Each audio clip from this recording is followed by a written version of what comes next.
So I missed doing this after I finished the first chapter, and hopefully I won't miss it again, or I'll just do it every 2 chapters. But I just finished the first 2 chapters, and oh my god, I'm so happy to have the Feagles back. Also Tiffany, because I love her to distraction, as she just said about anybody, I think, and his Kilda. Anyway, it's really nice to come back to something I know. Though it is really nice to, you know, read. I just read Monstrous Regiment, and there were some things that popped out that I was like, oh, I know about this. Like, oh. Alright. I gotta go to work. I really should have done a review after the 3rd chapter, but here I am after the 4th chapter, going to work. I love the whole, face the music thing. Like, not only because I really like the fact that a village can hold a man responsible for shit that he's done that they're just like, dude, no, that's not cool. But also just because I love that he used that turn of phrase. And you're just like, are you ready to face the music? Are you going to face the music? You're going to run away. Oh, man. I loved visiting the mound again. And Jeannie. And oh my god, the poor Baron. I want to murder his nurse. I want to kill her. Now, like, the whole thing I was worrying about, like, the last couple minutes of the chapter, was that, you know, she's gonna come back and find him dead and then blame Tiffany, even though he's been dying this whole time. I'm worried about her. Like, the village folk, like she just said, they don't really trust her, but they come to her for everything. And so I'm afraid that with the right push, they'll turn against her. I really don't want that. But also, that kind of makes me think that that's the plot for this. Like, that's what's going on. Also, what is up with that hair? What's going on with that hair? Okay, please tell me what's going on. I really want to know what's going on. Okay, so I was going to record this last night, and then it was too dark in my car. Then I came home and I forgot. Anyway, I was kind of right. Their opinions are changing about Tiffany, and that scares me. I am really intrigued about what's going on with Amber, though, because I really hope she turns out to be more of the kind of the rest of the plot. Now I'm just trying to remember what else happened in that damn chapter. I remember what I was going to say. How old's Tiffany? She's like 16? 15? And she's taking care of several villages, all by herself. Like, I understand other witches being busy and shit, and I know that she was taught, and me having read the first 3 books a little while ago may have given me time to forget how prepared she was, but someone needs to help her, okay? Like, she's got so much on her hands, and I just feel bad for her, because, like, with Petty's wife, where she, like, cleaned her house for her, like, I understand that she realized later that it was kind of, you know, brusque or whatever. It was a little bit full of herself to do, but also I feel like ultimately she helped, and the way that she talked about it was so negative. I almost thought that, like, Mr. Petty came down and, like, yelled at his wife. Like, who knows, maybe something like that will happen, and he's like, you know, I'm not surprised if he's beating his wife again, because that's kind of what he does. Even though she scared the shit out of him, and so did the music, so he should have at least, you know, thought about it first. Men. Just give my girl a hand, please, before everything goes to shit. It's funny that I seem to be doing most of these, you know, from the car. I'm sorry, it's a bit tilted. The thing that sits on my dash and holds my phone doesn't work anymore. Anyway, I was very tempted to just keep going on to whichever chapter I'm on now, chapter 7, because it kind of ended on a cliffhanger, but with the Feagles reappearing and everything. I'm really amused that they scare the dwarves. I mean, not scare, but it makes sense, because they're basically just causing trouble literally everywhere. The city witch is weird. Interesting. Throwback to the Boffos, I guess. What else happened during this chapter? I feel like it's kind of been like an intermediary chapter. really just keeps getting worse for poor Tiffany, doesn't it? Creepy fucking guy with no eyes. I mean, I'm not too surprised that the Feagles caused this much havoc, but seriously? They broke down an entire inn? The little scene at the end with the, Feagle? Who was in the guard or whatever was really cute, though. I just want good things to happen to my baby, okay? Somebody give her a hand. Mysterious figure watching over her, please be Granny Weatherwax, okay? Please. Give my girl a break. I love her. Oh my god, we have a time traveling We have a time traveling witch. It's amazing. I'm so happy. Also, I'm happy for the return of the shambles. I remembered a few focuses on that, and I think that was a really cool device. Not only a plot device, but just a magical device, just a thing. Just considering considering how witchcraft in Terry Pratchett's universe works. I got up like 20 minutes ago, and I'm a bit out of it right now. I got like 5 minutes into the new chapter before I realized it was the new chapter. I keep forgetting. But what the fuck is going on with this cunning man? Okay? You need to chop his head off. Chop his head off. I know he's not like physical, but like, can we just chop his head off already? I know he's the plot, but like, it makes me very, very worried for Tiffany. Like Mrs. Smith or whatever said, no, it was the other one. God, I can't remember their names. Random old, sort of, ugly looking ladies. Either way.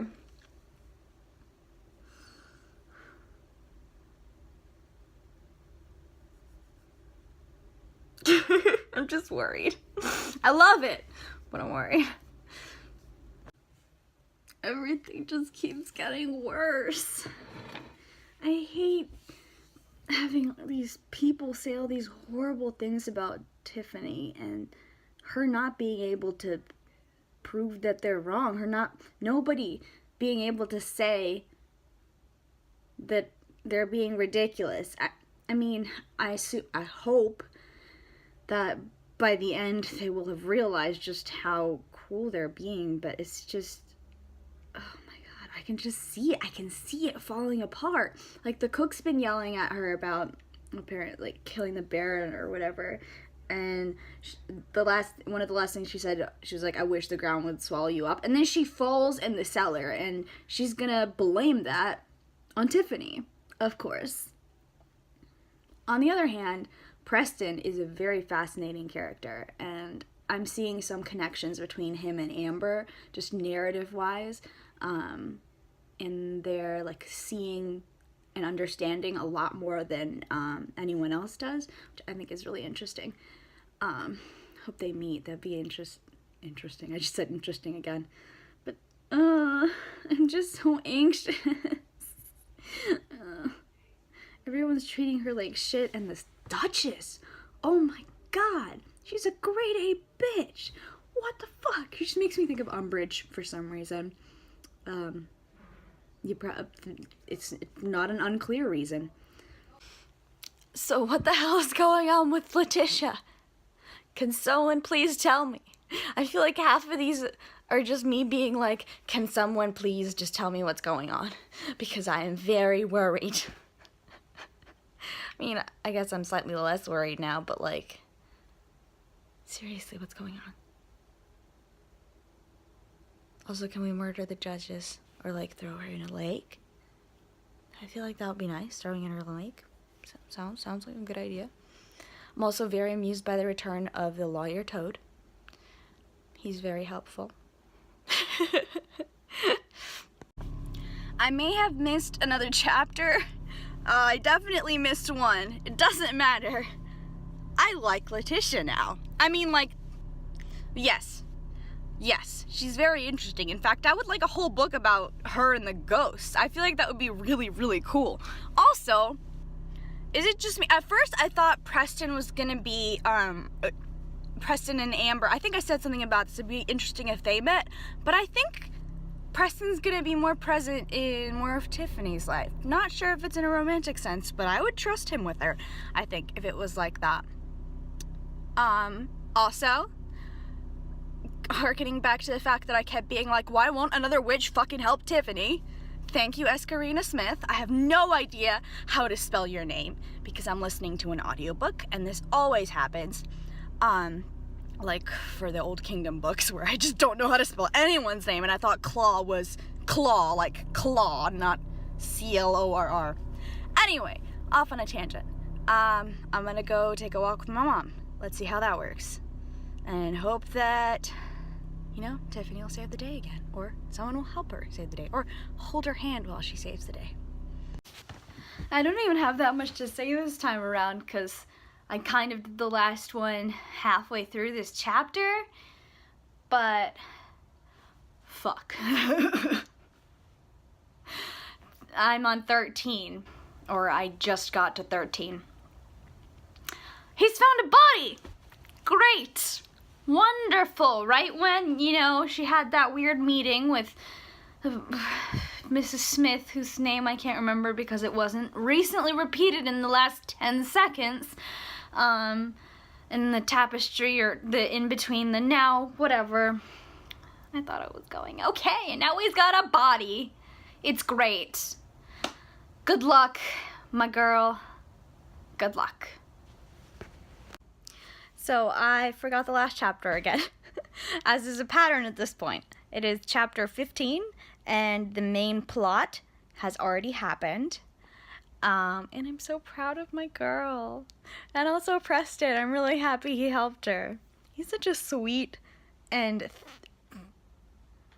I was about to say thinking boy. He's such a sweet and smart man. I appreciate it.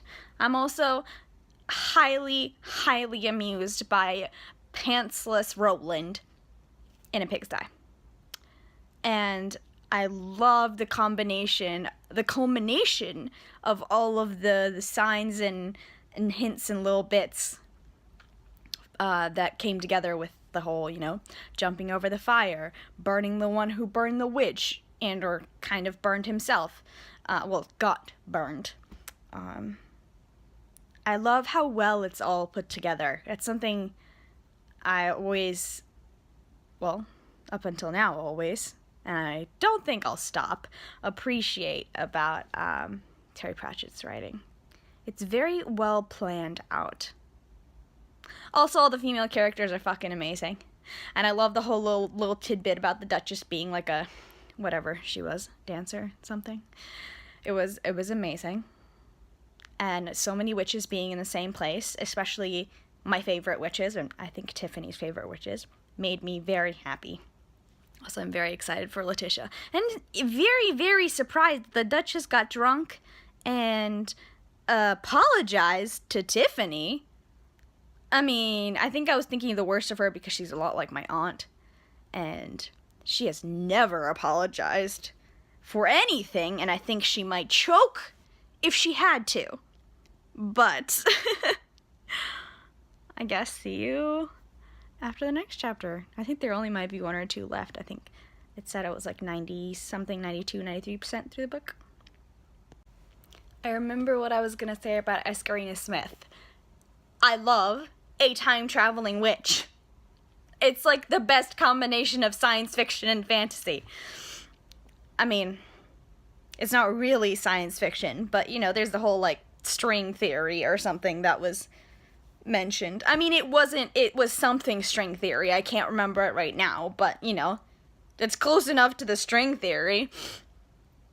Oh, man, I love the little twist of the witch figure, the hair helping her out was older Tiffany. I thought it was like the ghost of the original witch who'd killed the cunning man, but this works even better, honestly. Oh man, I love it so much. Oh man, I don't know what else to say. Traveling Now, that's what it was called. The things that I remember when they are repeated to me. I'm definitely not tearing up at the epilogue. One of the ways in which I kind of first realized that Preston was going to be Tiffany's love interest was when Roland started talking to her. After she out of the blue said, "I'm going to marry you," which I love that it did end up meaning it did end up coming true. She did marry him and Letitia by jumping over the fire with them. Anyway, but they both didn't know what it meant, and I thought that was very amusing. And he started talking about, he's like, "You're the kind of person who says things like, the sound of the word susurration is like a snake slithering through the grass," or something. And Preston's been saying shit like that for, the past couple chapters. And so I love how, I suspected that younger Tiffany's last question to older Tiffany was going to be like, am I going to find love? Am I going to have a place in my life for a relationship? And she just said, "Listen." And so it was the cutest thing in the world that Preston's last questions was, "What is the sound of love?" And she just says, "Listen." Ah! Oh my god. So cute. Okay, I'm done. Let's see if I do this for the next book. Not sure. I think it's called The Shepherd's Crown. Don't think my library has this one as an audiobook, so I might just have to ebook it onto my Kindle.